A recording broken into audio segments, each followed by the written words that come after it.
Iglesia, aquí estamos para compartir una palabra que es eficaz a nuestra vida, a la vida de nuestra familia y a la congregación en pleno.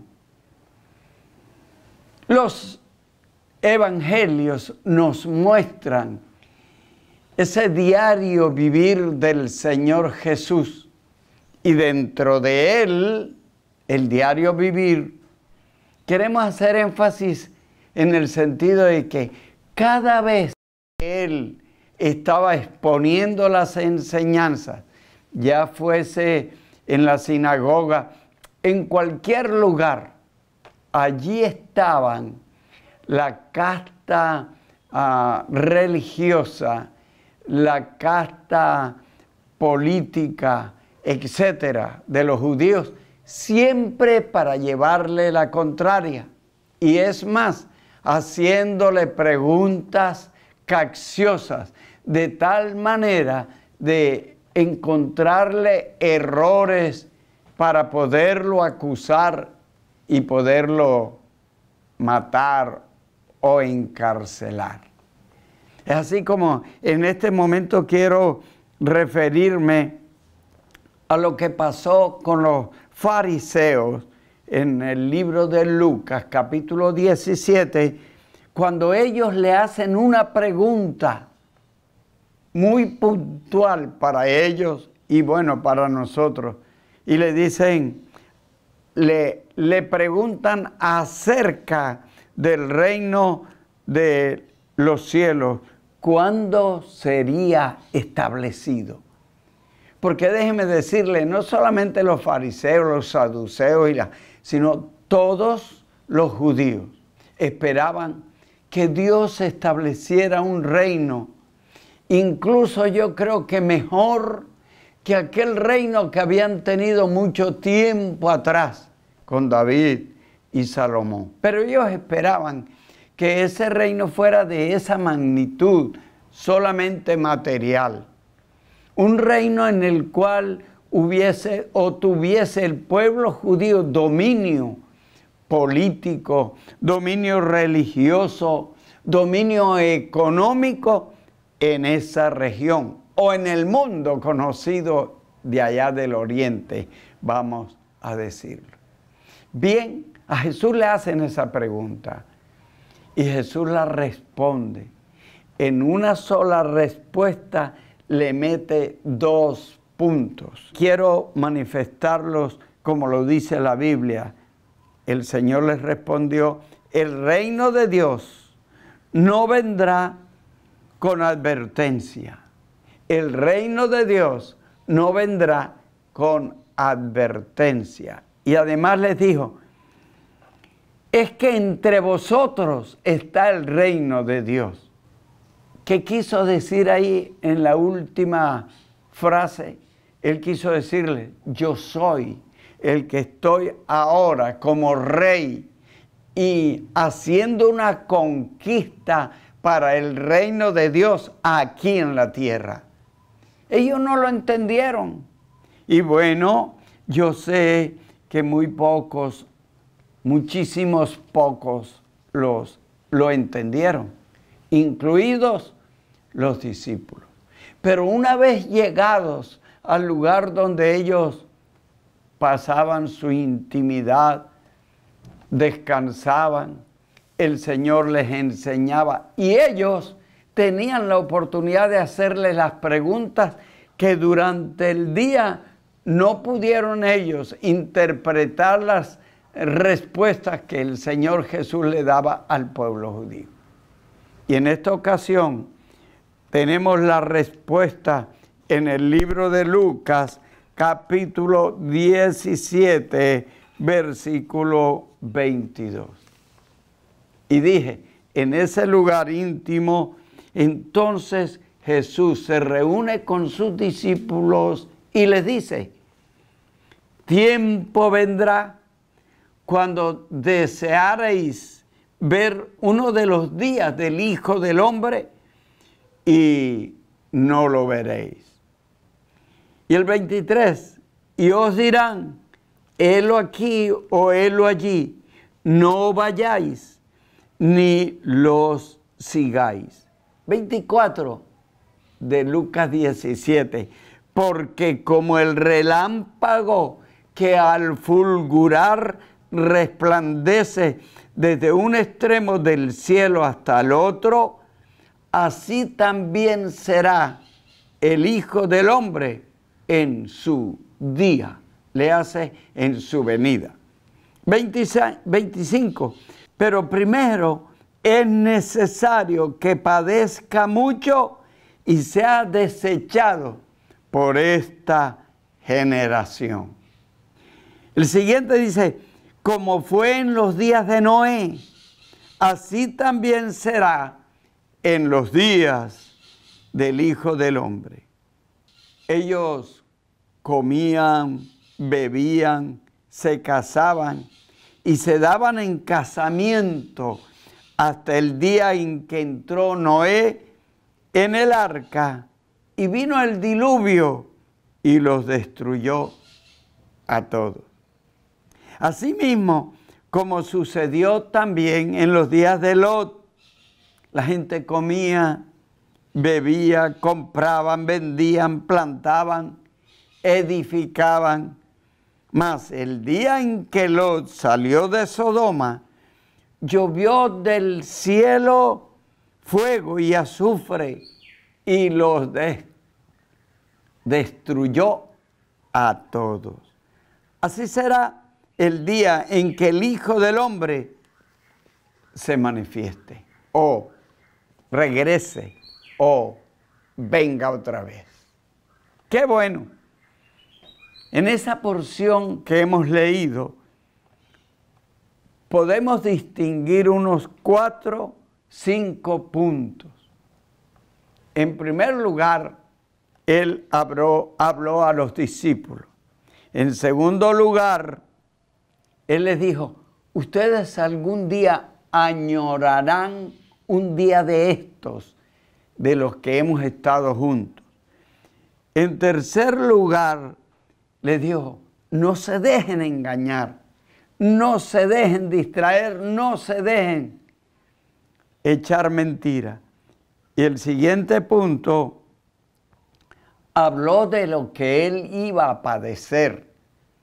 Es decir, dentro de este marco de la venida del reino, él les estaba diciendo, yo tengo que irme, pero no me voy a ir de cualquier forma, me voy a ir con mucho padecimiento. Y el siguiente punto les habló acerca de cómo estaría el tiempo, cómo sería el comportamiento humano en los días en que Jesús regresaría a la tierra, y lo comparó con los días de Noé y los días de Lot. Vámonos con el primer punto. ¿Por qué les dijo el Señor que ellos algún día irían a añorar esos momentos, ese tiempo en el cual Él estaba en medio de ellos?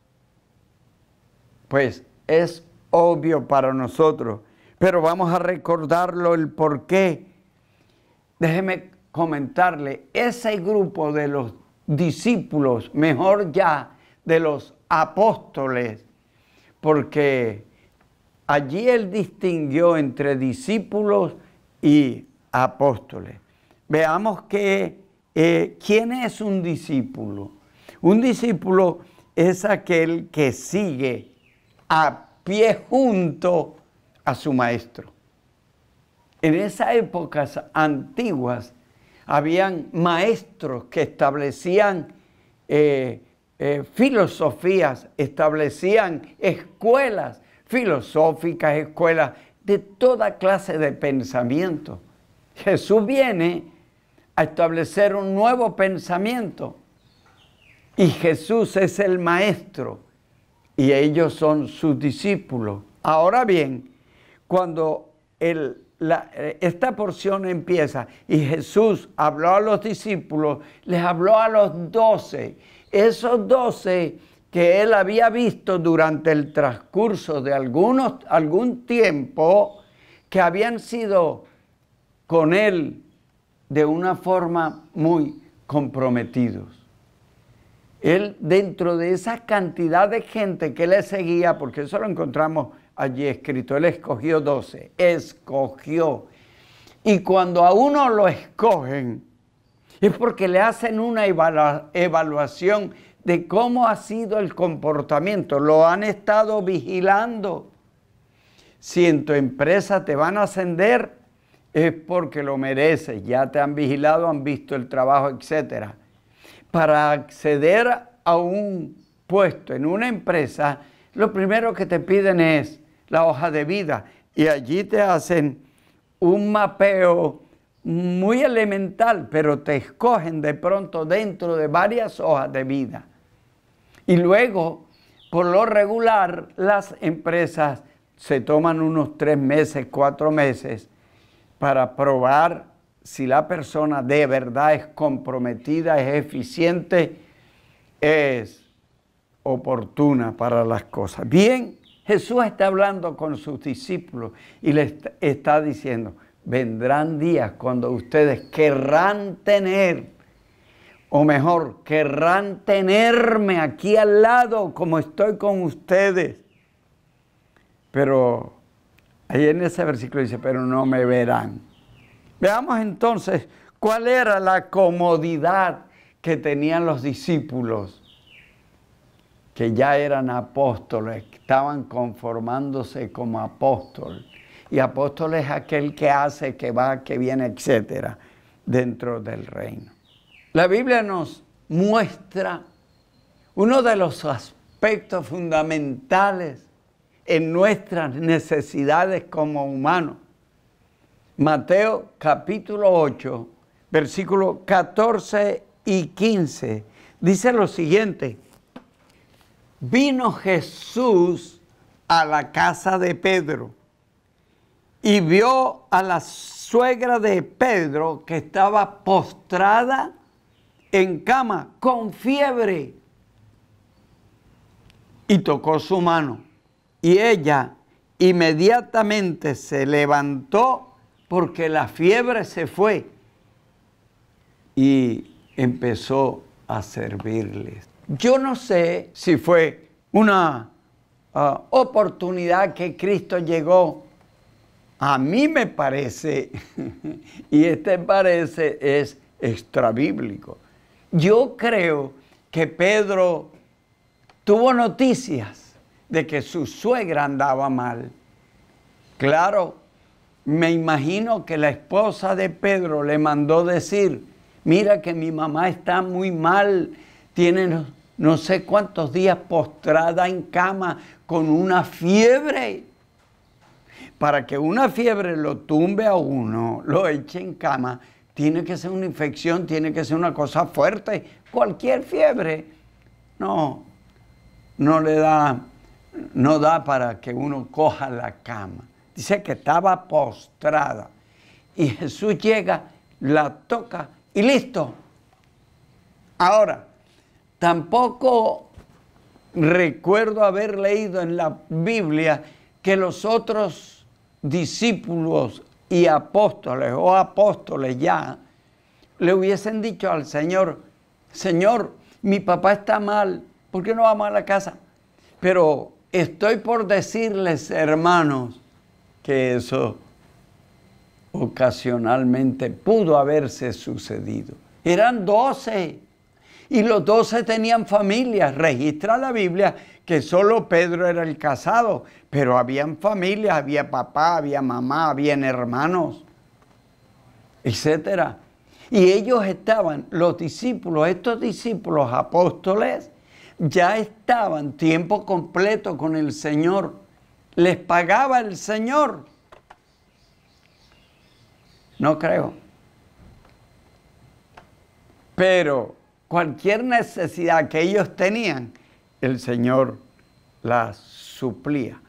Su Padre desde el cielo suplía todas las necesidades de su Hijo y del equipo que tenía su Hijo aquí en la tierra. Déjeme decirle, usted hace parte, yo hago parte, hacemos parte del equipo que Jesucristo tiene hoy día aquí en la tierra. Una necesidad básica es suplida por nuestro amado Señor Jesucristo. O sea, ellos no tenían problemas. Si alguien se enfermaba, ahí estaba el Señor. Y entre ellos, Señor, hoy amanecí como indispuesto. Padre, ya, fuerza, vigor para trabajar. Gloria a Dios. Pero veamos otra cita. Marcos, capítulo 6. El libro de Marcos, capítulo 6, tenemos otra intervención de nuestro amado Señor Jesucristo. Y esta está dada en el alimento, salud y alimento. Dos cosas bien importantes en el ser humano y en la familia.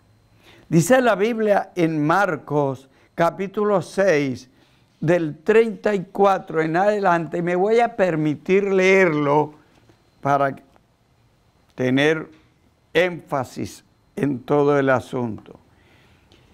Y salió Jesús y vio una gran multitud. ¿Salió de dónde? Ellos habían hecho un trabajo. Jesús los había enviado de dos en dos a los 12 a predicar. Y ellos regresaron donde Jesús, al sitio donde Él los estaba esperando. Los dejó ir solos, contentos por lo que habían visto y habían hecho. Y el Señor Jesús les dijo, bueno, vamos a descansar a un lugar desierto. Y se fueron. Pero la gente se dio cuenta dónde iban y para dónde iban. Y se fueron atrás. Estaban, me imagino, en ese lugar por ahí, un poco ocultos. Y de pronto Jesús sale y mira la cantidad de gente que está muy cerca de ellos esperando que Jesús saliera. Yo creo que ellos ni lo gritaban, ni lo llamaban. Ellos decían, Él nos va a ver. Y ya el pueblo conocía quién era Jesús. Mire quién era Jesús. Y tuvo compasión de ellos cuando los vio, porque eran como ovejas que no tenían pastor. Y comenzó a enseñarles muchas cosas. Ustedes saben, una oveja que no tenga pastor, que no tenga quien lo esté orientando, andan extraviadas, porque hemos escuchado mucho de que las ovejas son esa clase de animalitos que por poco y por nada se extravían. Fácilmente se pueden ir en un abismo porque van agachadas comiendo. Por eso ellas tienen sus condiciones en los potreros. Bueno, Él tuvo compasión de la multitud. Inmediatamente empezó a enseñarles muchas cosas. Es que el que no aprende permanece siempre en tinieblas con respecto a cualquier asunto. El que no se dispone a aprender siempre será un analfabeto en cualquier cosa. Siempre será un ignorante. Por eso el Señor los vio y decía, esta gente no sabe nada acerca del reino. Esta gente hay que enseñarla. Y empezó a enseñarle. Cuando ya era el versículo 35, cuando ya era muy avanzada la hora, sus discípulos se acercaron a Él y le dijeron, Jesús, el lugar es desierto y la hora ya es muy avanzada. Despídelos para que vayan a los campos y aldeas que están alrededor y compren pan, pues no tienen que comer. Los discípulos ya se habían dado cuenta de la hora. Como cuando la gente llega a culto, ¿verdad? O estamos en una conferencia como esta y la gente está pendiente de la hora. Esto se está alargando. Y hay gente que dice, ya tengo hambre, el pastor está hablando mucho. Los discípulos ya se dieron cuenta que la gente tenía hambre. Y fueron de Jesús. Échalos, diles, esto se acabó. se acabó, cada uno para su casa, vayan, que vayan a comprar. Ellos tienen hambre, que vayan a comprar cerca.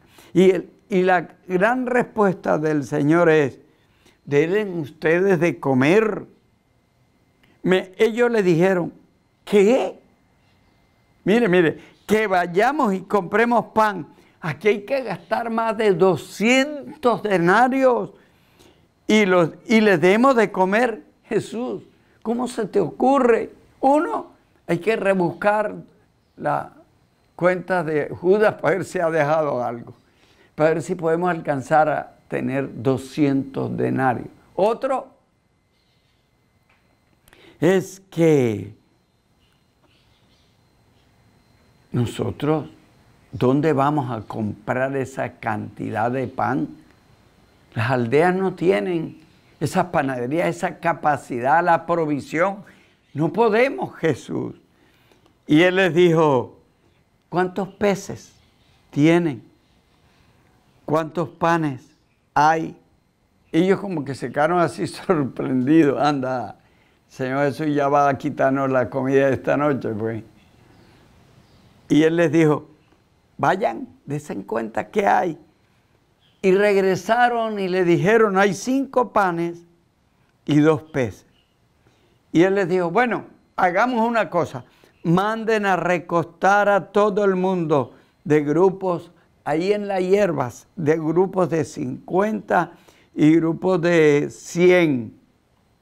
Y ellos les dijeron, gente, todo el mundo de 50 en 50, algunos grupos de 100 en 100. Oye, me da gusto que aquí no se registra. Y hubo grupos de 500. Hubo grupos que se abalanzaron sobre los 5 pescados, los 2 pescados y los 5 panes. No, la gente fue obediente. Déjame decirte algo.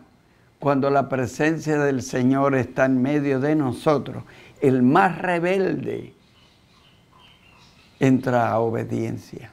Todo el mundo obedeció de 50 en 50. Si no lo hubiesen hecho, el Señor no hubiese podido hacer lo que iba a hacer. Cuando hay rebeldía en el pueblo, cuando hay rebeldía en tu vida, cuando hay rebeldía en la iglesia, el Señor no puede hacer nada. Lo mismo en la familia. El Señor no puede hacer nada porque todo el mundo se ofusca. ¿Y cómo actúa el Señor? Habiendo ellos obedecido de 50 a 50, 100 a 100, entonces el Señor tomó los 5 panes y los 2 peces y levantando los ojos al cielo, los bendijo y partió los panes y los dio a sus discípulos para que les pusiesen delante y repartió los 2 peces entre ellos. Miren esto. Todos quietos, el Señor da gracias a su Padre y coge los 5 panes.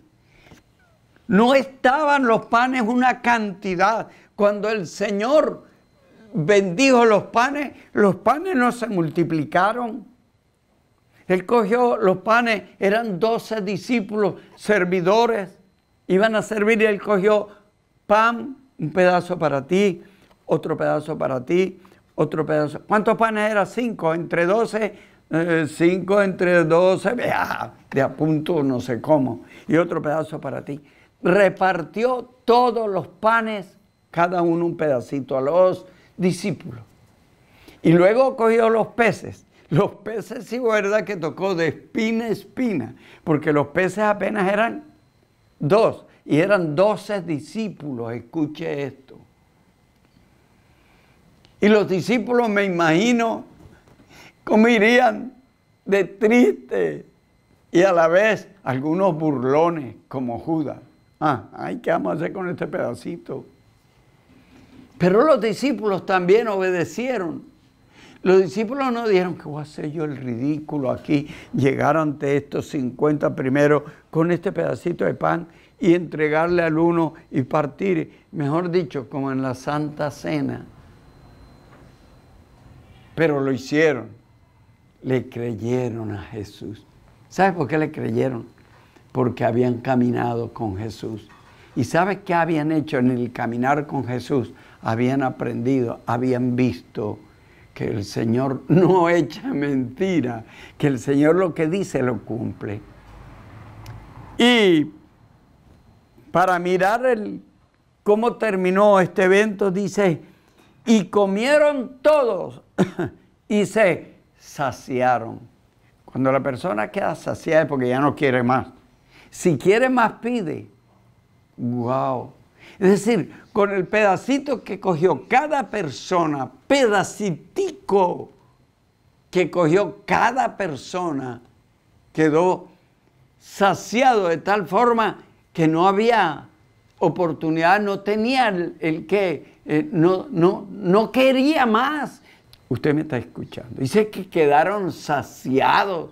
Y es más, y recogieron 12 cestas llenas de lo que sobró de los panes y de los peces, aun cuando ahí hace énfasis en los peces. Dios mío, ¿quién no va a vivir cómodo así? Ya hemos visto, en la salud ellos lo tenían todo. El mejor médico, los mejores medicamentos porque le ponía la mano y listo. Ahora, en la provisión alimentaria, miren lo que hace Jesús, miren lo que ellos ven. Ellos mismos se saciaron, 12 cestas. La gente predica de esto y dice, y quedó para los discípulos. Ellos no lo iban a llevar ahí con Jesús, se lo llevaron para la casa de la familia. Por lo menos Pedro aprovechó. Su mujer y sus hijos, no habla de hijos, pero su mujer estaba y la suegrita y el suegro y los etcétera. Llevaron comida para la casa. No solamente se les solucionó esa situación, sino que les sobró. Llevaron alimento para la casa por haber creído. Ellos creyeron en la palabra que el Señor les estaba dando. No estaban cómodos. Por eso el Señor les dijo, algún día ustedes van a añorar esta situación. Pero bueno, usted dirá, bueno, sí, el Señor es bueno y les dio comida, pero ¿qué le pagaban? El Señor les pagaba, ¿verdad? Bueno, no puedo decir si les pagaban. Lo que sí sé decirte, hermano, es que el Señor tenía grande provisión. Él podía hablar como en este momentito y todo se funcionaba. Tenía provisión, pero también el Señor, Dios Padre, no utilizó siempre esa forma. Dios Padre usó gente para apoyar el ministerio de Jesús. Ahí en la historia del Señor, vemos en los 4 evangelios, podemos mirar que habían gentes, mujeres y hombres ricos que apoyaban al Señor Jesús.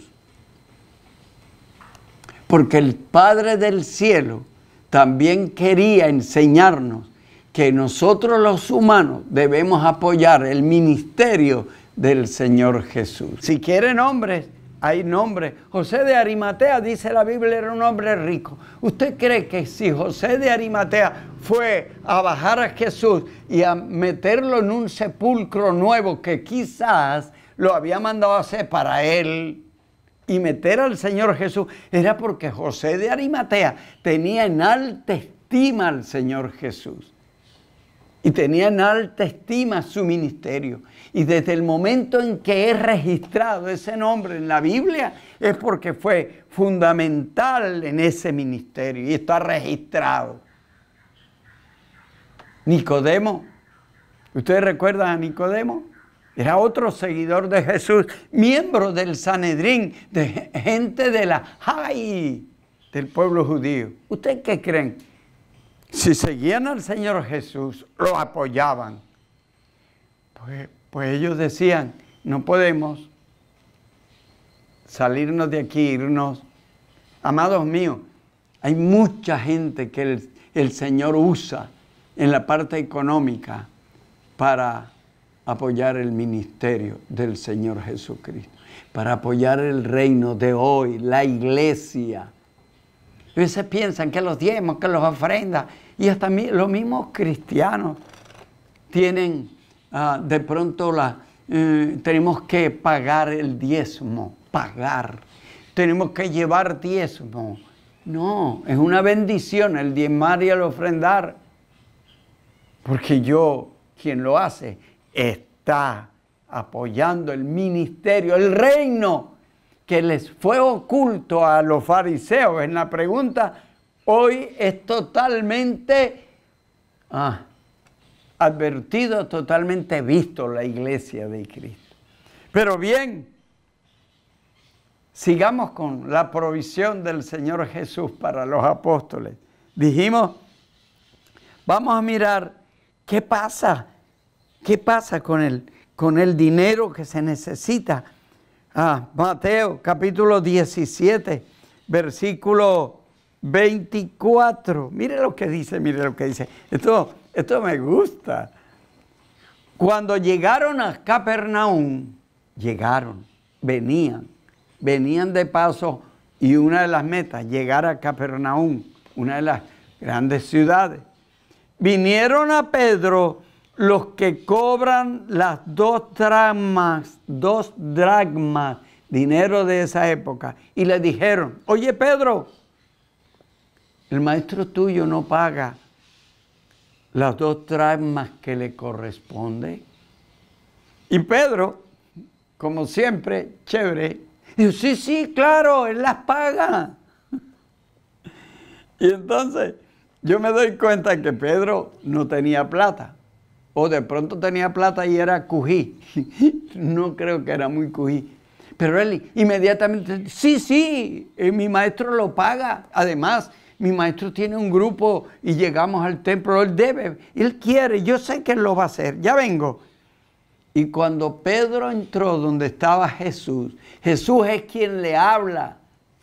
Pedro no habla. Pedro no le dice, Jesús, ahí están los cobradores del impuesto del templo. Escuche esto, ese impuesto no era diezmo, ni era ofrenda, ni era nada de eso, era un impuesto, el impuesto del templo.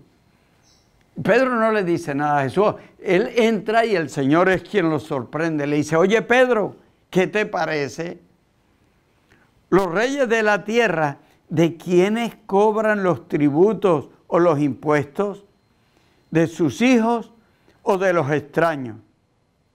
Pedro le respondió, de los extraños. Claro, el hijo de Pilato y de Herodes no pagaban impuestos. El hijo del gran hombre del Imperio Romano no iba a pagar impuestos. ¿Quiénes pagaban impuestos? Los extraños, los que no eran de la familia real. Por eso el Señor le pregunta, oye Pedro, ¿cómo te parece? Los reyes de la tierra, ¿de quién cobran los impuestos? ¿De los hijos de los extraños? Y Pedro dijo, no, pastor, no, Jesús, de los extraños. Entonces el Señor le dice, luego los hijos están exentos. Bueno, ahí no dice que Pedro contestó, pero el Señor le dijo, oye Pedro, los hijos están exentos. ¿Sabe por qué le dijo eso? Porque él dijo, esta casa, el templo, es la casa de Dios. Ustedes la hicieron cueva de ladrones, ¿se acuerdan? Pero este templo es el templo en donde Dios, o por lo menos la figura, en donde Dios se estableció, en donde la deidad se estableció, en donde el pueblo venía y rendía. Ellos todavía lo hacían, pero ya la figura de Dios allí ya no estaba.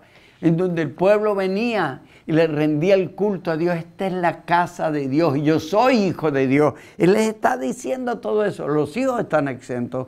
Yo soy el hijo de Dios, no debo pagar impuestos. Sin embargo, dice, para no ofenderles, para que los judíos, los cobradores, anden ahora diciendo por las redes sociales, un tal Jesús que se las tira de que es el Hijo de Dios, no paga lo elemental que es el impuesto del templo, y por todas las redes sociales, guau, guau, y el diablo soplando las redes sociales para que eso se distribuya y todos los oídos de toda la gente escuchen que Jesús no paga impuestos. Y será terrible no pagar impuestos. Llegaba a oídos de Herodes, a oídos, y tenía problemas eso. Entonces Jesús dijo, bueno, para que ellos no se indispongan, aun cuando yo soy hijo, mira, vamos a pagarle. Pedro, no hay plata. Ahí las arcas, Judas las tiene vacías. Pedro, ¿tú qué sabes hacer? Y Pedro, me imagino que se volteó al Señor con una sonrisa. Y me imagino lo que le dijo, oye, Señor, tú sabes lo que yo hacía. Tú sabes de dónde me sacaste. Tú sabes qué dejé. Tú sabes qué dejé para estar contigo. Y él le dijo, ah, sí, tú eres pescador. Entonces mira lo que le dice. Ve al mar y echa el anzuelo, y el primer pez que saques, tómalo, y al abrir la boca hallarás un estatero. Estatero equivale más o menos, equivalía, una moneda antigua, a 5 gramos de oro, o de acuerdo a 5 gramos de plata, o se pagaba con oro o se pagaba con plata. El pez traerá un estatero, tómalo y dáselo por ti y por mí. Amados míos, como que hay que trabajar. ¿Por qué el Señor no le dijo un estatero? Como había hecho con los peces y los panes. ¿Por qué? ¿Por qué no actuó igual? ¿Por qué allá sí los panes, los peces se multiplicaron? No era fácil hacer así y que un estatero le cayera, que un ángel se los tirara. Claro que sí. Pero ¿qué quiso enseñarnos el Señor Jesús ahí a través de Pedro? Pedro, ¿qué sabes hacer? Hay que trabajar. Amados míos, hay que trabajar. Ustedes recordarán que el huerto del Edén fue algo muy hermoso, algo espectacular, algo esplendoroso. Todo se daba sin ningún problema. Pero el Señor le dijo a Adán, tienes que labrarlo, tienes que cuidarlo. Adán no se la pasaba todo el día rascándose la barriga. Adán, en medio de esa abundancia, él tenía que cuidar, no sé qué cuidaba. De pronto ellos abrazaban las maticas, los cultivos, los árboles que nacían, y agradecía a Dios y cuidaba los animales, porque ya habían animales. A Pedro le dice, tú sabes pescar, vamos, ve allá. Pedro tuvo que ir al trabajo. Pedro, el Señor no le dijo, espera, yo te traigo el mar para que tú pesques aquí. No, le dijo, ve al mar. Yo no sé qué distante estaba el mar. Yo no sé si había un puente para tirar el anzuelo. Pedro como mínimo tuvo que montarse en una piedra por allá cerca del mar porque él sabía cómo era pescar. En la orilla no se pesca. Se pesca un poquito adentro. Amados, cuando caminamos con el Señor en la orilla, no pescamos nada. Cuando caminamos al Señor, con el Señor a la orilla, nuestro trabajo no funciona. Y cuando caminamos con el Señor a la orilla, incluye un montón de cosas que nos están obstruyendo para no estar un poquito dentro del mar y poder pescar, o por lo menos estar en una piedra bien alta y coger el anzuelo, como hacíamos o hacemos algunos, ya yo no lo hago, ¡pum!, tirarlo para que caiga lejos. Eso es trabajo, pero también eso es dirección de Dios. Nosotros los cristianos debemos trabajar y trabajar bien trabajado.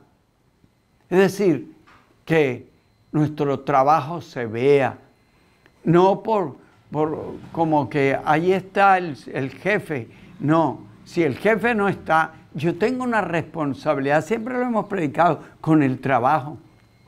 Como pastor, como líder, como trabajador en una iglesia como este que está allí, hermano, detrás de la cámara, como el que se sienta a editar, como el que llega al canal y establece la transmisión, como tú, hermano, que hables el negocio, que tienes que vender, que tienes que comprar, que tienes que producir. Hazlo bien y hazlo en el nombre del Señor. Todos estos días hemos escuchado, y eso está bien, en nuestras oraciones: Señor, provee, provee, provee para mí, provee para fulano, provee algo de labor, algo que nos provee. Eso está bien, estamos pidiendo trabajo. No podemos vivir del gobierno. El que vive del gobierno es una persona que está aniquilada. Y hermanos, vivir del gobierno no es negocio. Está bien que en la pandemia hubo ayudas del gobierno, pero no te quedes con eso, produce. Búscate que Dios te dé algo de producir, porque la bendición está en tus manos, no está en las manos del gobierno. Y ustedes se han dado cuenta, los gobiernos, la gente de los estados ¿cómo se llama? Que está esperando que el Estado produzca para vivir del Estado, no van a ninguna parte. El Señor nos puso trabajo, el Señor nos puso a trabajar, el Señor nos dio la capacidad nuestra a trabajar y la obediencia para someternos nosotros de acuerdo a las normas que Dios tiene establecidas para que haya productividad. Pedro tomó el anzuelo y yo creo que tuvo que buscarlo por allá arrinconado. Tengo uno por ahí mojoso, ya no. Pero hizo lo que el Señor le mandó. Si no hubiese sido así, Pedro no ve este milagro. Y nosotros no hubiésemos tenido la oportunidad de saber que Dios bendice nuestro trabajo. Dios bendice nuestro trabajo. Tenemos que trabajar. Entonces van la salud. No estaban cómodos. La salud, el alimento y ahora el dinero para pagar los impuestos, para pagar lo que necesitamos los discípulos. Todo era una gran comodidad de la dependencia que ellos tenían del Señor Jesús. Pero hay algo más. No vamos a quedarnos solamente con eso. Bueno, y esto de los impuestos está establecido desde... No estoy hablando de diezmo ni de ofrenda, nada. Estoy hablando de unos impuestos que los judíos tenían que pagar al templo para el mantenimiento, etc. Esto está establecido desde Éxodo, sí, sobre todo Éxodo. Ustedes los que quieran mirar, búsquenlo. Pero tenemos lo otro, que es Mateo 8. En el libro de Mateo, capítulo 8, versículo 23. Ahí tenemos otro, aparte de lo que nosotros los humanos, todos los humanos necesitamos. Y los cristianos también. Pues todos los cristianos necesitamos salud. Los cristianos necesitamos alimentos. Los cristianos necesitamos trabajo, proveer.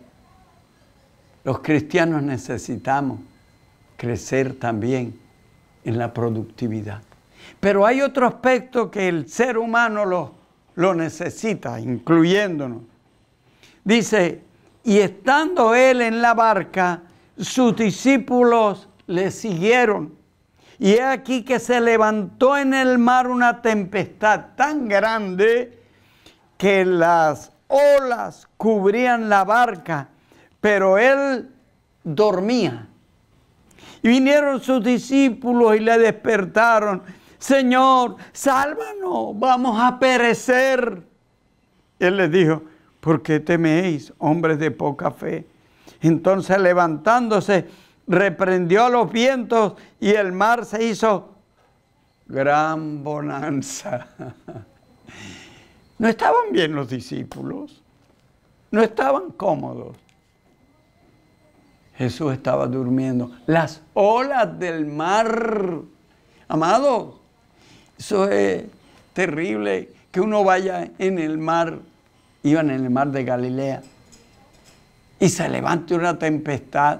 Uno ve allí, terrible, terrible. Los discípulos tenían razón estar asustados.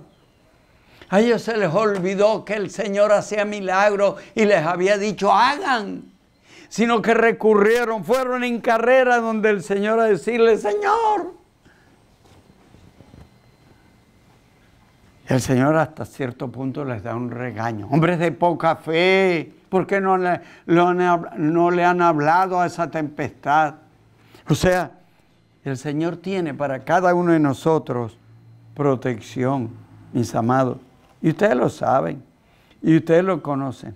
El Señor tiene para cada uno de nosotros buena salud. El Señor tiene alimento. El Señor tiene cómo darnos la productividad por nuestro trabajo. Alguien que vaya a robar, Dios, a ese cristiano, Dios no lo bendice. Alguien que vaya a esté metido en negocios de dudosa providencia, Dios no lo bendice. Alguien que sea un injusto, Dios no lo bendice. Pero tenemos asegurada la bendición, tenemos asegurado la productividad de nuestro trabajo y tenemos asegurada la protección. Hombres de poca fe, ¿por qué no le han hablado al mar? Ustedes no se han dado cuenta de lo que yo hago.